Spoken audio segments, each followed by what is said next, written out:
사도행전 3장 11절에서 19절까지 말씀 함께 읽겠습니다. 11절부터 시작.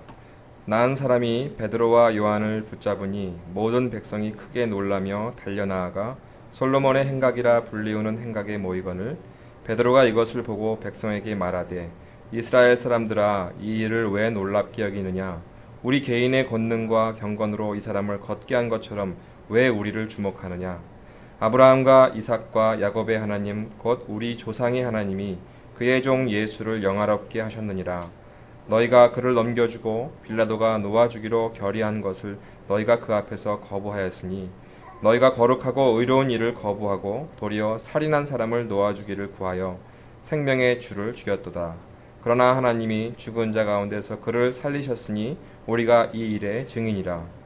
그 이름을 믿음으로 그 이름이 너희가 보고 아는 이 사람을 성하게 하였나니 예수로 말미암아 난 믿음이 너희 모든 사람 앞에서 이같이 완전히 낫게 하였느니라. 형제들아 너희가 알지 못하여서 그리하였으며 너희 관리들도 그리한 줄 아노라. 그러나 하나님이 모든 선지자의 입을 통하여 자기의 그리스도께서 고난 받으실 일을 미리 알게 하신 것을 이와 같이 이루셨느니라. 그러므로 너희가 회개하고 돌이켜 너희 죄 없이 함을 받으라. 이같이 하면 새롭게 되는 날이 주 앞으로부터 이를 것이요. 아멘. 여러분에게 혹시 슈퍼 파워가 생긴다면은 여러분 뭘 하고 싶으세요? 슈퍼맨 아시죠? 슈퍼맨. 슈퍼맨 같은 능력이 내게 생긴다면, 뭐 불가능한 얘기지만 생긴다면 뭘 하고 싶다는 그런 장면들이 떠오르십니까?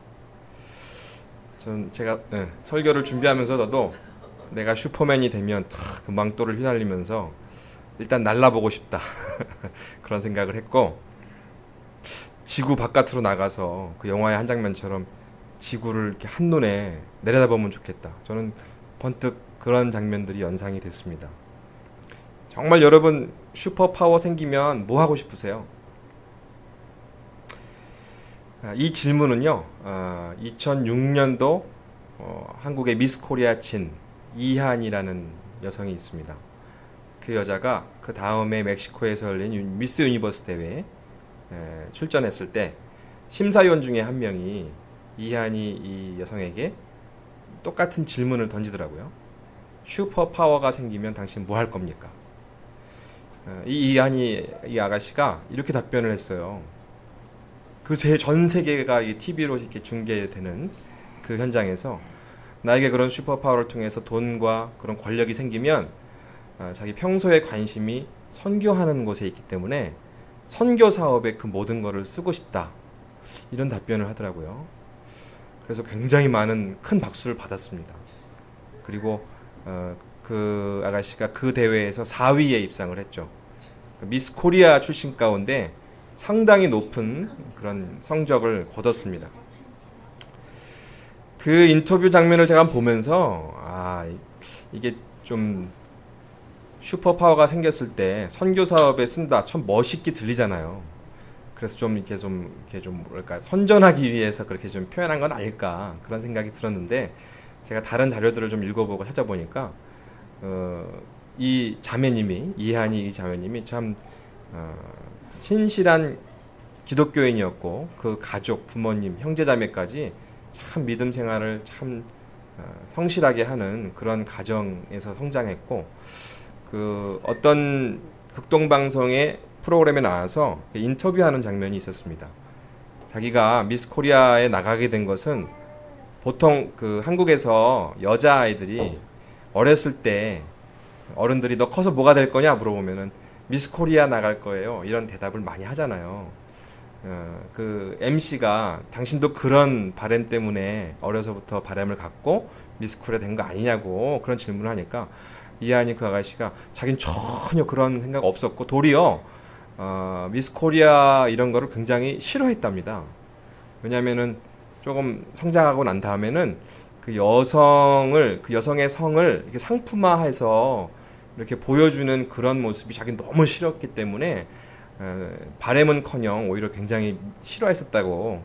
그러나 어느 날 하나님이 주신 자기의 외모에 대해서 그것을 아름다움으로 사람들 앞에 이렇게 보여주며 하나님께 영광을 돌릴 수 있는 결과가 맺어진다면 그것도 좋은 일이구나라는 생각이 들어서 미스 코리아에 나갔고 그 다음 해에 미스 유니버시티에 나와서 한국 사람으로는 굉장히 높은 그런 성과를 거뒀다고 합니다. 참 외모도 훌륭하지만 그 자매 마음도 참 아름답다 그런 생각을 했어요.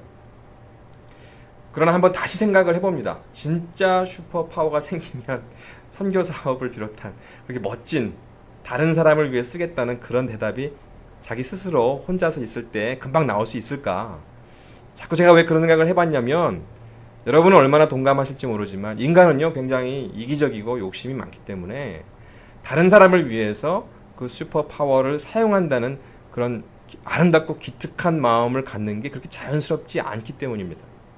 여러분 어떠세요? 내가 하고 싶은 것, 평소에 그 슈퍼파워가 없어서 하지 못했던 거를 그런 상황이 벌어지면 내가 좀 해보고 싶다. 뭘 좀 소유하고 싶다. 뭘 사고 싶다. 뭘 못했던 것들을 내가 이루어 보겠다.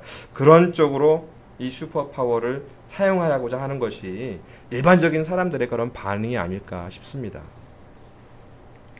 베드로가요, 오늘 말씀 본문에서 자기에게 발생한 놀라운 기적의 사건 때문에 자기가 슈퍼파워를 발휘하는 사람이 됐어요. 2장, 이게 오늘 3장인데 지난주에 그런 사건이 일어났습니다. 40년 동안 안진뱅이로 살았던 그 불구의 사람을 베드로와 요한이 짧은 대화를 통해서 나사렛 예수의 이름으로 일어나 걸어라 하니까 그리고 베드로가 그 안진뱅이를 잡아주었습니다. 그것을 부축을 받고 40년 동안 한 번도 자기 발로 걷지 못했던 사람이 일어나 걸었어요. 한마디로 기적이죠. 슈퍼파워를 베드로가 발휘했습니다. 그런데 이 슈퍼파워가 발휘된 이 기적 때문에 사람들에게 엄청난 소동이 일어난 것이죠. 사람들이 모이기 시작한 것입니다. 그리고 베드로가 그 슈퍼파워 직후에 사람들 앞에서 어떤 반응을 보이고 있는지 그것이 매우 독특하게 오늘 본문에서 나타나고 있습니다. 베드로는 간증을 시작했습니다. 간증. 그래서 오늘 이 말씀 내용을 통해서 간증의 의미가 무엇인지를 한번 우리가 짚어보고 이 베드로의 간증 내용 속에서 그 말씀의 은혜를 나누고자 합니다. 베드로 간증의 특징의 첫 번째는 자기 자랑이 없다는 것입니다. 자기 자랑이 없습니다. 안진뱅이가 일어난 놀라운 기적 속에서 사람들이 모이기 시작했죠. 11절 말씀, 나은 사람이 베드로와 요한을 붙잡으니 모든 백성이 크게 놀라며 달려나아가 솔로몬의 행각이라 불리우는 행각에 모이거늘. 사람들이 모여있을 때 베드로가 취한 반응이 굉장히 돋보입니다. 얼마든지 자기 자랑을 할 수 있었어요. 내가 이 사람을 붙잡아 주니까 놀라운 기적이 일어났습니다. 자기를 드러내고 자랑할 수 있는 어쩌면 굉장히 좋은 기회가 벌어진 것입니다. 그러나 베드로는 그 사람들 앞에서 첫 번째 한 이야기가 뭐냐면 자랑할 것이 없다. 아주 단정적으로 사람들 앞에 자기의 입장을 설명합니다. 12절 말씀이죠. 베드로가 이것을 보고 백성에게 말하되 이스라엘 사람들아 이 일을 왜 놀랍게 여기느냐? 우리 개인의 권능과 경건으로 이 사람을 걷게 한 것처럼 왜 우리를 주목하느냐? 우리의 능력으로 나타난 기적이 아닙니다. 왜 우리를 주목하고 쳐다보고 있습니까? 이 상황이 여러분 자신이 베드로와 같은 기적을 일으켰다면 그 입장을 한번 생각해 보십시오.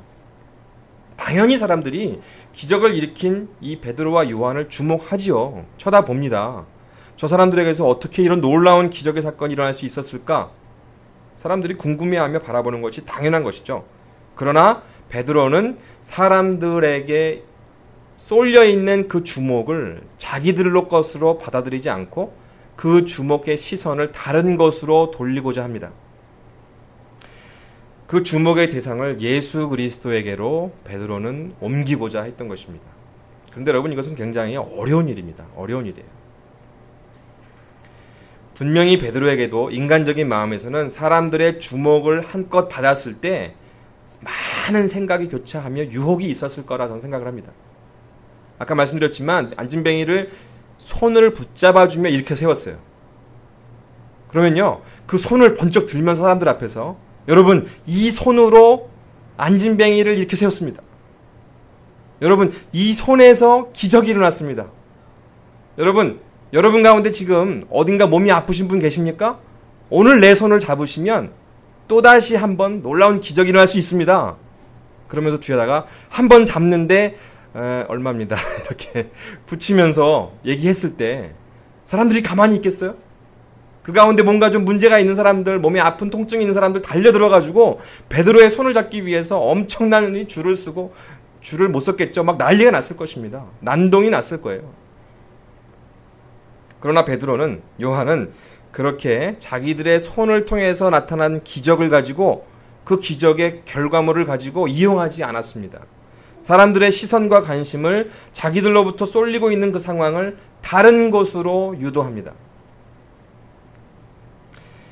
제가 처음부터 베드로의 간증이 오늘 펼쳐지고 있다고 말씀드렸는데, 간증은 반드시 이렇게 해야 합니다. 간증이 무엇인지를 이 아주 모범적인 간증을 베드로가 보여주고 있어요. 간증은요, 사람에게 시선이 주목되면 안 됩니다. 진정한 간증은 하나님을 향하여 그 시선이 주목되게 해야 됩니다. 그 간증의 내용의 영웅과 그 어떤 주인공이 간증하는 사람이 되어서는 결코 안 된다는 것입니다. 하나님이 드러나야 돼요. 하나님이 그 이야기의 주인공이 되어야 합니다. 그것이 올바른 간증이죠. 그렇게 간증할 수 있는 사람은 하나님께서 이 모든 것을 행하셨다는 것에 대한 확신이 있어야만 합니다. 간증을 들어보면요, 많은 간증들 중에는 내가 이렇게 열심히 해서, 내가 이렇게 노력했기 때문에, 내가 이렇게 선한 일을 했기 때문에 하나님이 도와주셔서 이런 결과가 났습니다. 결국은 그 이야기 안에 그 사람의 어떤 훌륭하고 올바르고 선행을 베풀었다는 그 의로운 점들에 대해서 자랑하는 면들이 상당히 담겨져 있습니다.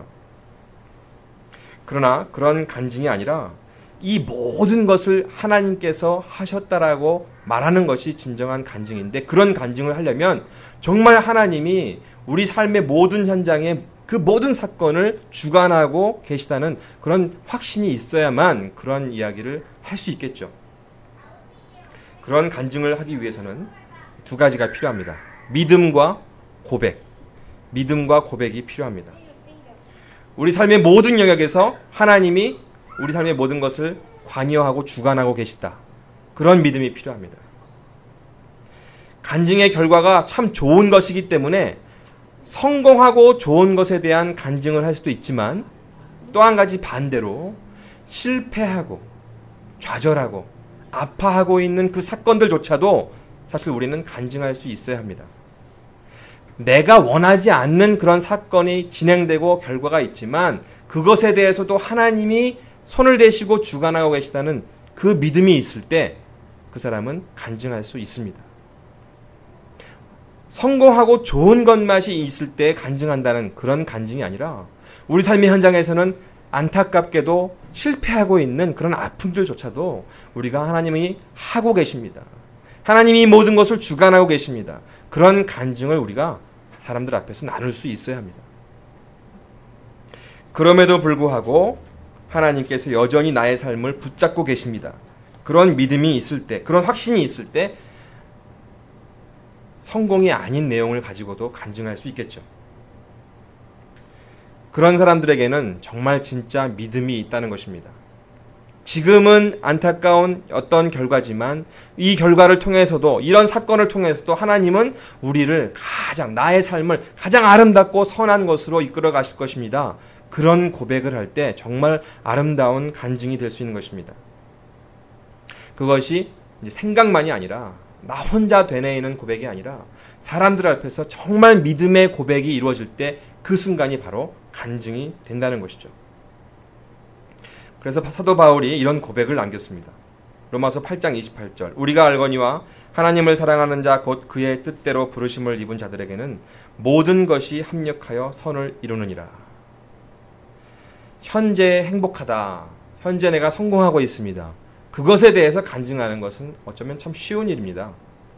정말 어려운 간증은 뭐냐면, 지금 내가 원하는 대로 이루어지고 있지 못하지만, 또 누가 봐도 객관적으로 볼 때 참 내가 실패하고 있지만, 그럼에도 불구하고 하나님은 나를 버리지 않으시고 여전히 이 모든 사건을 다 파여서 궁극적으로 결과적으로 하나님이 가장 좋은 것을 내게 주실 것입니다. 나는 그런 믿음이 있습니다.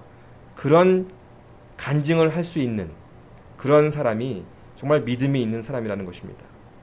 바울이 바로 그것을 고백하고 있는 것이죠. 모든 것이 합력하여서 궁극적에는 선을 이루게 하실 것입니다. 그게 하나님의 뜻입니다. 오늘 여러분의 삶의 현장에 성공도 있으시겠지만 성공이 아닌 반대의 실패와 또 기대에 못 미치는 어떤 실망과 좌절이 있을 수 있습니다. 그럼에도 불구하고 여러분 간증이 있으십니까? 하나님이 여전히 내 삶의 현장을 붙잡고 주관하고 계시다는, 그래서 궁극적으로 선하고 아름다운 것을 내 삶에 주실 것이라는 고백이 있습니까? 그런 간증이 여러분에게 있으시기를 축원합니다. 내 입술 가운데 내 이름, 내 공로를 자랑하는 그런 간증이 아니라 하나님의 이름을 자랑하며 간증하는 그런 언어가 여러분의 삶의 현장에 넘쳐나시기를 주님의 이름으로 다시 한번 축원드립니다. 두 번째 베드로 간증의 특징은요, 예수의 이름을 설명하고 있다는 것입니다. 사람들의 시선이 베드로와 요한에게 주목된 것을 예수 이름에 주목시키도록 하는데 일단 성공했습니다. 그리고 예수의 이름이 어떤 의미가 있는지를 조금씩 설명해 나가고 있죠. 지금 베드로의 이야기를 듣고 있는 사람들은 예수라는 단어가 이렇게 생소한 사람들이 결코 아닙니다.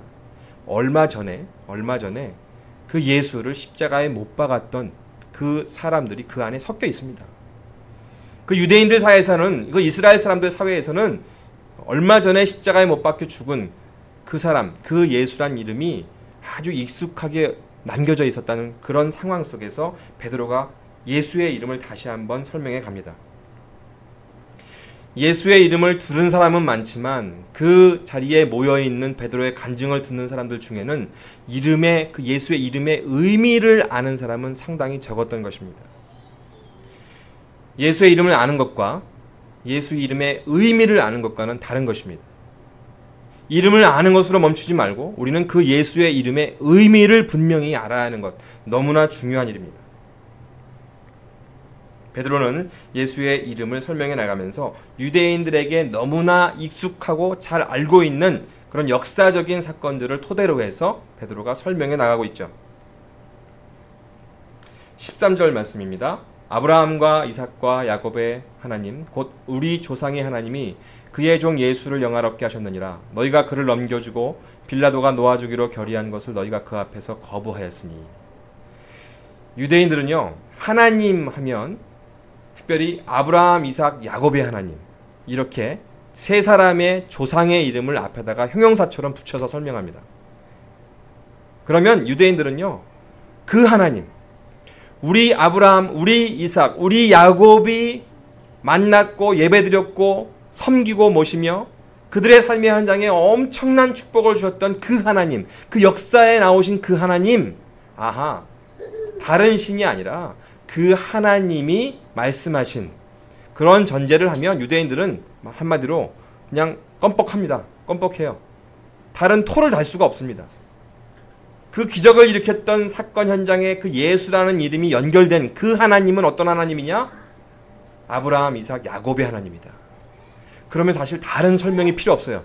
유대인들에게는 그냥 그 한마디 속에서 통하는 것입니다.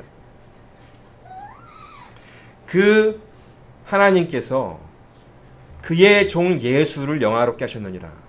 베드로는 두 번째로 예수의 이름을 그의 종이라는 단어로서 설명해 갑니다.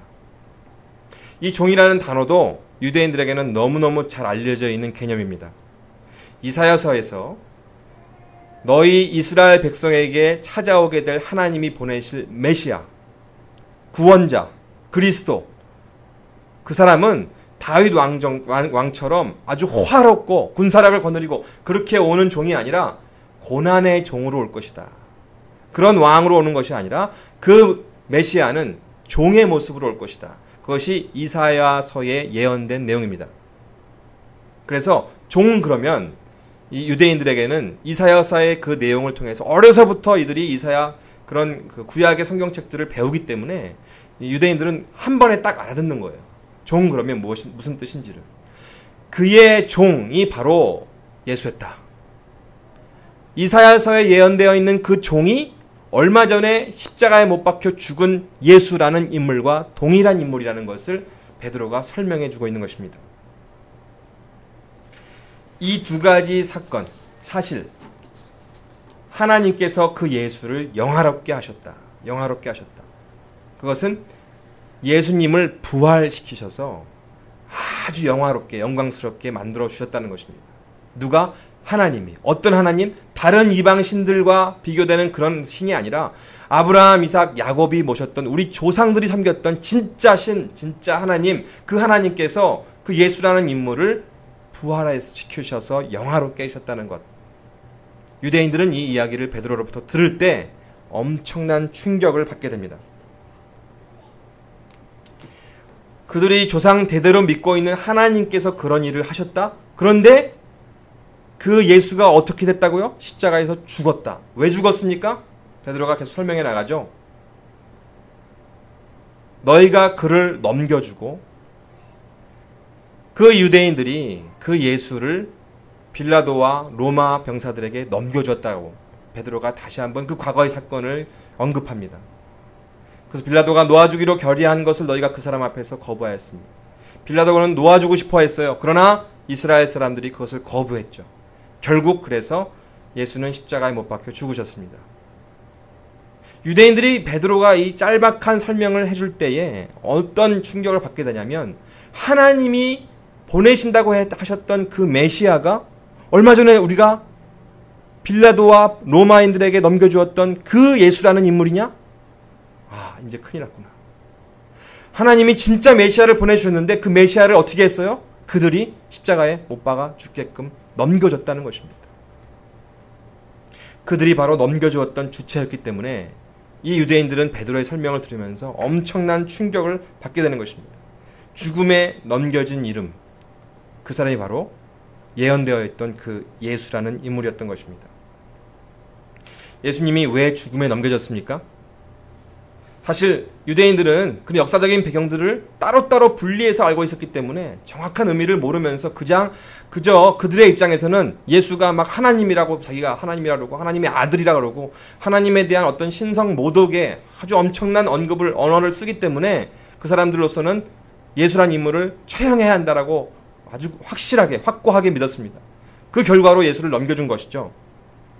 그러나 예수를 죽음에 넘겨지도록 하나님께서 허용하셨습니다. 왜 허용하셨습니까?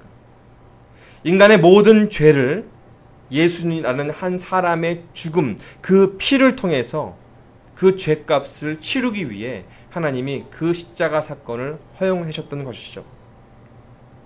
유대인들은 모세로부터 시작되었던 오래된 세월 동안 제사 의식을 통해서 죄사함의 절차를 치루었습니다.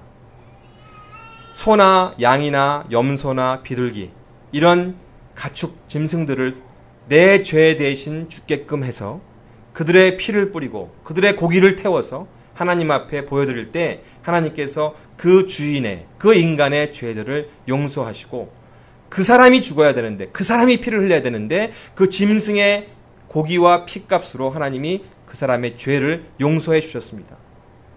항상 이스라엘 백성들은 제사를 통해서 자신이 지은 죄에 대한 값을 그런 방법으로 사하였고 죄 값을 치르면서 하나님 앞에 용서함을 받았죠. 오랜 세월 동안 이 제사의식을 이스라엘 백성들은 했는데 하나님께서는 그 제사를 단번에 한 번의 제사로서 끝내주시기 위해 인간이신 예수, 하나님의 아들인 예수를 이 땅에 보내셨던 것입니다. 그래서 죽음의 예수를 넘겨주셨습니다.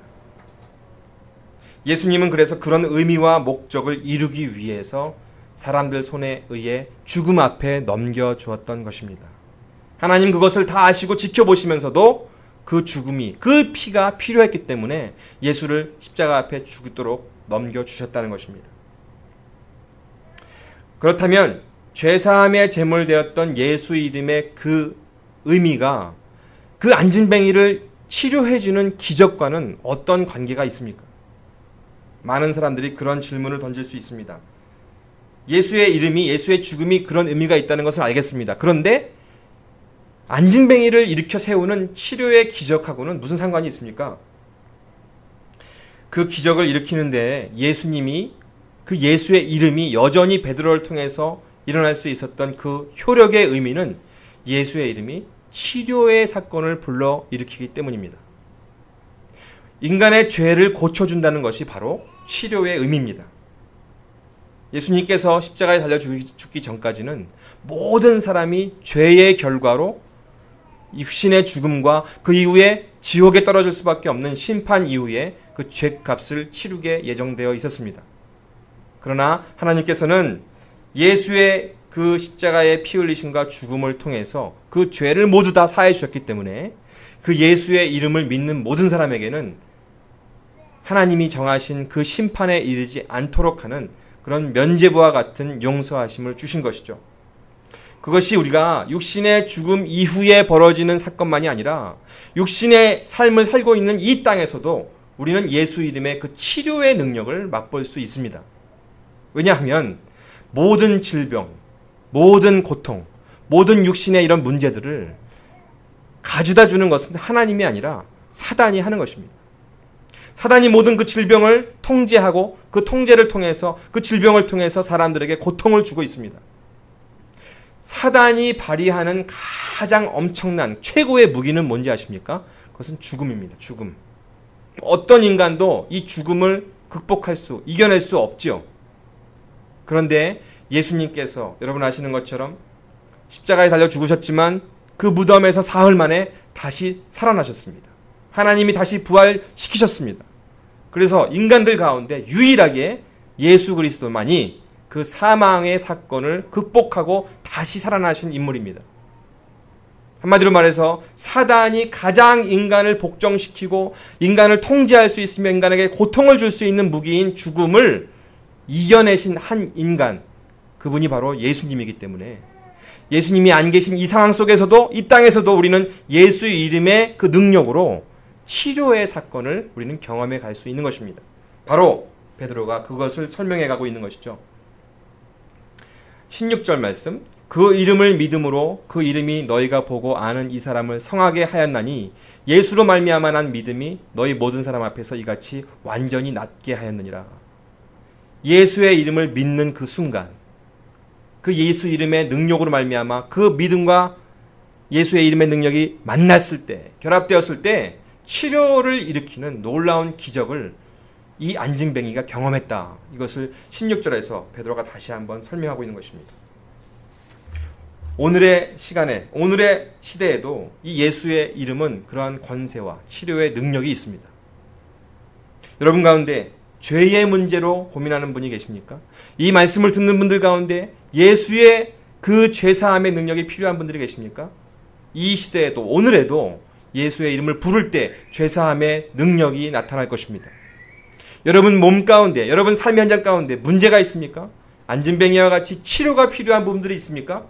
예수의 이름을 찾을 때에, 예수의 이름을 부를 때에 그 치료의 능력이 오늘날에도 이루어짐을 여러분 믿으시기를 바랍니다. 마지막으로 베드로의 간증의 특징 세 번째는 유쾌함으로의 초대입니다. 유쾌함으로의 초대. 이 표현이 독특하죠? 베드로가 예수의 이름을, 의미를 쭉 설명하고 나서 유대인들은 어떤 느낌을 받았을까요? 앞서도 말씀드렸지만 굉장한 충격을 받았을 것이고요. 그 충격은 곧 두려움을 가져왔을 것입니다. 그래서 2장 그 다락방에서 베드로가 첫 번째 설교를 끝마쳤을 때 사람들이 마음에 찔려서 두려워했다라는 그런 표현이 있습니다. 동일하게 이 현장에서도 베드로가 얘기해준 하나님이 예수를 부활시키셨다. 너희들이 십자가에서 잡아 죽인 그 인물이 예언되어 있던 그 종이다. 그 그리스도이다. 그 이야기를 제대로 알아들은 유대인이라면 엄청난 충격과 두려움에 휩싸였을 것입니다. 큰일 났구나. 내가 그 메시아를 잡아 죽였구나. 그 메시아를 내가 로마인들에게 넘겨주었구나. 이제 어떻게 하면 되는가? 큰일 났다. 큰일 났다. 그런데 베드로가 그 두려워 떨고 있는 사람들을 향해서 전혀 새로운 것, 전혀 다른 것으로 초대하고 있는 그런 표현들이 이 다음 구절에도 이어지고 있는 것입니다. 저는 그래서 이것을 유쾌함으로의 초대라고 표현해 봤습니다. 19절에서 17절 형제들아 너희가 알지 못하여서 그리하였으며 너희 관리들도 그러한 줄 아노라. 사실 충격과 두려움에 떨고 있는, 사실 공포에 떨고 있는 이 사람들을 베드로가 그 공포를 붙잡고서 그 사람들을 더 밀어붙일 수도 있었을 것입니다. 그런데 베드로 그렇게 하지 않아요. 그렇게 하지 않고 오히려 그들의 입장을 변호해 주는 것 같은 표현을 합니다. 너희가 몰라서 그랬다. 17절 말씀이 그런 뜻이죠. 너희가 몰랐기 때문에 그리하였다. 너희의 지도자들도 그렇게 몰랐기 때문에 그렇게 한 것이다. 그리고 18절 하나님께서도 그리스도께서 고난을 받으셔야 했기 때문에 그 사건을 허락하신 것이다. 너무 염려하지 말라. 다만 19절에서 회개하라. 그러므로 너희가 회개하고 돌이켜 너희 죄 없이 함을 받으라. 베드로는 이 막바지 그의 간증에 가서 회개를 그들에게 초대하고 있는 것입니다. 회개하면 너희들이 그렇게 충격받고 두려워하지만 그 문제를 해결할 수 있다. 너희들이 가지고 있는 죄의 문제를 해결할 수 있다. 그리고 마지막 구절에서 표현해서 이같이 하면 새롭게 되는 날이 주 앞으로부터 이를 것이다. 오늘 이 본문은 개역 개정 성경에서 제가 가져온 것입니다. 개역 개정에서는 새롭게 되는 날이 이를 것이다 이렇게 표현되어 있는데 과거의 그 개역 한글에서는요 유쾌한 날이 될 것이다. 유쾌해질 것이다. 이렇게 표현하고 있습니다. 아주 표현이 독특하죠. 영어 성경에서는 결국 한글 성경이 영어 성경에서 번역되어 온 것이기 때문에 영어 성경에서는 이 단어를 refreshing이라는 단어를 쓰고 있습니다. 물론 refreshing을 개역 개정에서는 새롭게 된다는 표현으로 바꿨던 것이죠. 베드로가 이 두려워하는 사람들을 이 두려움을 가지고 계속 밀어붙이면서 그들을 야단칠 수도 있고 더 벌벌 떨게끔 공포의 분위기를 조성할 수도 있었습니다만 베드로가 그렇게 하지 않았다는 것이에요. 그들에게 새로운 것을 제시합니다. 회개를 하라는 것이죠. 회개하면 이 문제를 해결할 수 있습니다. 그리고 거기서 끝나지 않고 회개하면 여러분 유쾌해질 수 있습니다. 새로워질 수 있습니다. 베드로의 목적은 유대인들을 향한 정죄함이 아닙니다. 정죄함이 아니라 그들의 마음을 유쾌하게 해주고 싶어 합니다. 그것은 베드로만의 의도가 아니라 하나님의 의도이기도 합니다. 하나님께서는 죄인들을 정죄해서 야단치시려고 하는 그런 분이 아니라 하나님은 그들을 용서해 주시고 안아주시고 그래서 그들의 마음에 새로움, 유쾌함, 상쾌함이 일어나는 것을 하나님 기대하십니다. 사람들에게 회개에 대해서 이야기하면요 반응이 어떻습니까? 여러분 제가 지금 이 자리에서 여러분 개인적으로 여러분에게 회개하십시오 이런 얘기를 드린다면 여러분 어떤 느낌이 받으시겠어요? 불쾌할 수도 있습니다. 특별히 교회 안 다니시는 분 전혀 교회와 기독교에 대해서 관심이 없는 분에게 회개에 대한 제안을 하면요 굉장히 얼굴이 이그러집니다. 기분 나빠합니다. 내가 뭐 잘못한 게 없는데 내가 뭐 어떤 범법 행위를 한 것도 없고 경찰서도 한번 안 가봤는데 나한테 회개하라니 그렇게 얘기하는 당신이 먼저 당신이나 회개하시오. 그런 대놓고 얘기는 하지 않지만 그런 마음을 사람들이 많이 반응을 일으킵니다. 회개하라는 얘기를 들었을 때 기분 좋아하는 사람은 별로 없을 것입니다. 그런데요 여러분 여기에 우리의 오해가 담겨져 있습니다. 회개는요 굉장히 좋은 것입니다. 회개는 야단치고 정죄하는 것이 아니에요. 회개를 통해서 그 결과를 하나님은 우리에게 좋은 것으로 주고 싶어 하십니다. 앞서 말씀드린 이 유쾌함, 이 refreshing이라는 단어, 이 단어가요 성경 구약 신약에 딱 2번 쓰여졌습니다. refreshing이라는 이 특별히 영어 성경 킹 제임스 버전에서 refreshing이라는 단어가요 구약에 한 번, 신약에 한 번 딱 유일하게 2번 쓰였어요. 그래서 이 신약에서는 오늘 본문의 말씀 3장 19절이고요. 구약에서는 이사야서 28장 12절에 사용되는데 전에 그들에게 이르시기를 이것이 너희 안식이요 이것이 너희 상쾌함이니 너희는 곤비한 자에게 안식을 주라 하셨으나 그들이 듣지 아니하였으므로. 여기에서 상쾌함이란 단어가 등장하는데 여기서는 물론 히브리어를 사용했습니다. 히브리어 마게이아라는 단어를 쓰고 있는데 이 마게이아 단어의 영어적인 그 의미가 뭐냐면 rest라는 단어입니다. 휴식이에요. 안식이에요. 쉬는 것입니다. 리프레싱 하면은 새롭게 된다, 상쾌하다 이런 단어로 한글 성경에서는 번역을 하고 있는데 이 구약 이사야에 나와 있는 이 상쾌함은 rest라는 안식이라는 의미를 갖고 있다는 것입니다. 그렇습니다. 우리가 하나님 앞에 나아가서 회개를 하면 하나님이 우리에게 주고 싶어 하시는 것은 궁극적으로 이 rest, 하나님 안에서 용서함을 통해 얻게 되는 이 안식을 하나님은 주고 싶어 하시는 것입니다. 말씀을 듣고 순종하면 하나님께서는 우리에게 쉼과 안식을 주십니다. 예수님께서도 분명하게 이 의미를 우리에게 가르쳐 주셨어요. 마태복음 11장 28절 29절 수고하고 무거운 짐진 자들아 다 내게로 오라 내가 너희를 쉬게 하리라. 나는 마음이 온유하고 겸손하니 나의 멍에를 메고 내게 배우라. 그리하면 너희 마음이 쉼을 얻으리니. 예수님께서도 우리에게 회개를 촉구하셨습니다. 예수님께서 이 땅에서 사역을 펼치실 때 첫 번째로 하신 그 말씀, 그 문장이 회개하라 천국이 가까웠느니라. 그런데 예수를 믿지 않고 교회 바깥에 있는 불신자들이 특별히 이 회개하라는 얘기만 들으면 굉장히 불쾌하거나 거부 반응을 일으키는 경우들이 많습니다. 하나님께서는, 예수님께서는 죄인들을 향해서 회개하라는 것을 촉구하시는 궁극적인 이유는 그 사람들에게 죄를 용서해 주시고 죄의 문제를 해결해 주시고 그들이 하나님 안에서 안식을 누리는 장면을 기대하시는 것입니다. 정죄가 아니라 쉼을 주기 위한 초대, 그것이 바로 유쾌함으로의 초대인 것입니다. 저는 마지막으로 유쾌함의 간증, 제가 오늘 말씀의 제목을 유쾌한 간증이라고 정했는데요. 아주 정말 유쾌한 간증을 하는 한 사람을 소개해드리고 오늘 말씀을 맺으려고 합니다. 여러분 이지선 자매를 아십니까? 들어보셨어요? 이지선 자매? 이지선 자매 들어보셨어요? 모르시는군요. 한국에서 간증을 많이 하러 다녔던 사람으로 알려져 있습니다. 이지선 자매를 좀 소개해드리고 싶은데요. 2000년 7월에 당시 이화여자대학교의 졸업 시즌으로 졸업 앨범 사진을 딱 촬영한 날이라고 그러더라고요. 상당히 외모가 예쁩니다. 예쁜 여대생 졸업반이었어요.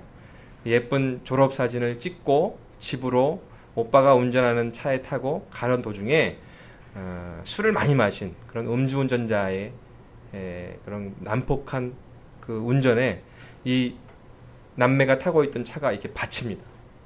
그래가지고 불이 붙어요. 차 안에. 폭발이 일어나면서 불이 붙어요. 그 오빠는 다치지 않고 나왔지만 그 여동생을 구조해서 이제 바깥으로 나왔는데 이 자매는 온몸에 화상을 입은 것입니다. 55%의 피부가 타버렸대요. 그리고 3도 화상을 입었습니다. 3도 화상이라고 하면요. 피부가 재생되지 않는 것입니다. 이렇게 쪼그라서 탄 상태로 남겨져 있는 그런 게 3도라고 합니다. 그래서 중환자실로 바로 들어가서 살 수 없다고 중환자실 들어갔을 때 이 자매 간증에 나오더라고요. 그 의사들이 그 오빠한테 몇 시간 안 남았다고 마지막 인사를 하라고 그렇게 오빠한테 얘기할 정도로 이 자매의 이 화상의 상태는 아주 심각한 상태였습니다. 그런데 살아났어요. 살아났고 무릎 위로 얼굴 전체까지 다 피부가 타버렸습니다. 그래서 얼굴의 형체를 알아볼 수도 없고 양손의 손가락 대부분을 다 절단해야만 했다고 합니다. 그런데 이 자매가요, 간증을 기회가 되시면 유튜브를 통해서 한번 보십시오. 간증을 얼마나 재미나게 하는지 모릅니다. 본인 스스로를 홀라당 탄 여자라고 소개하고요. 그리고 또 뭐라 하더라? 화상둥이.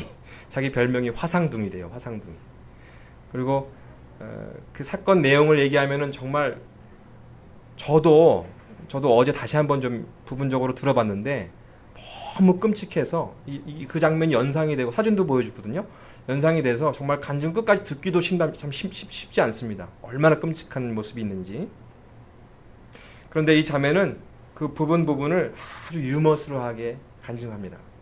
어떻게 저렇게 자기의 그 고통의 현장을 저렇게 얘기할 수 있을까? 병원 침대에 계속 누워있다가요. 처음으로 이렇게 앉았대요. 치료를 받으려고. 앉으니까 처음으로 자기 시선에 자기 다리가 보이더랍니다. 근데 다리가 피부가 다 타버려가지고 이렇게 표현하더라고요.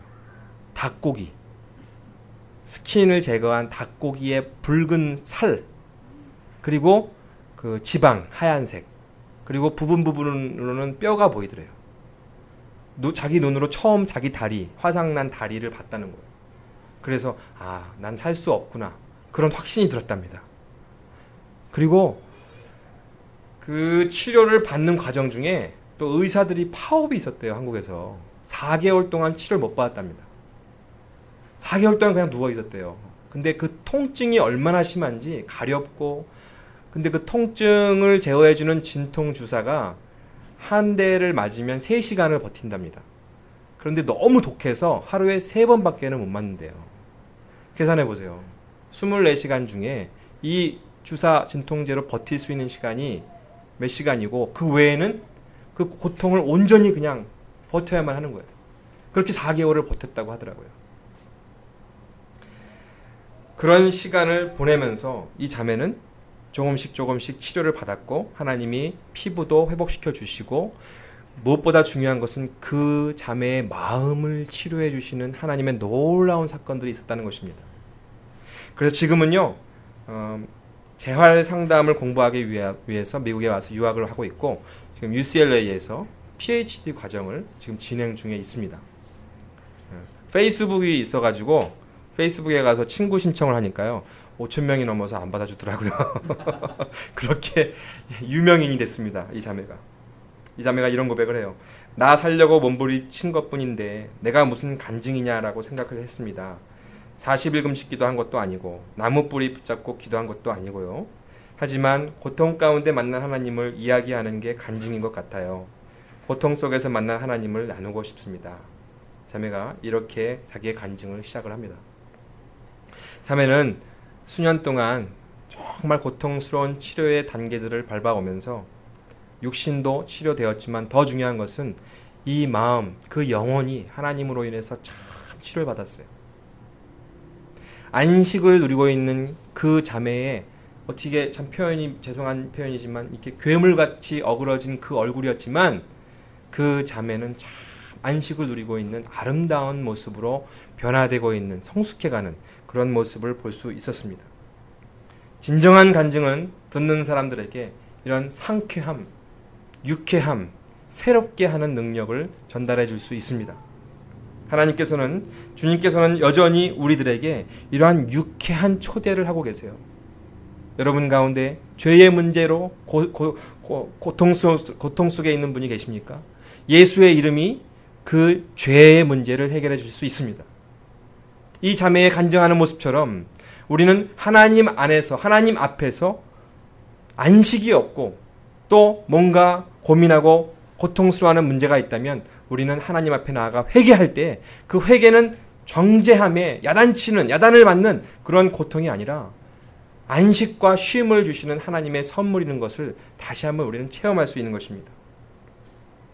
여러분 삶의 현장에서 회개를 통해 주님과 교제하시며 하나님이 주시는 진정한 기쁨, 이 안식의 차원의 쉼을 누리시는 하나님과의 교제의 시간이 이번 한 주간도 매일매일 지속되시기를 예수님의 이름으로 다시 한번 축원드립니다. 기도하겠습니다.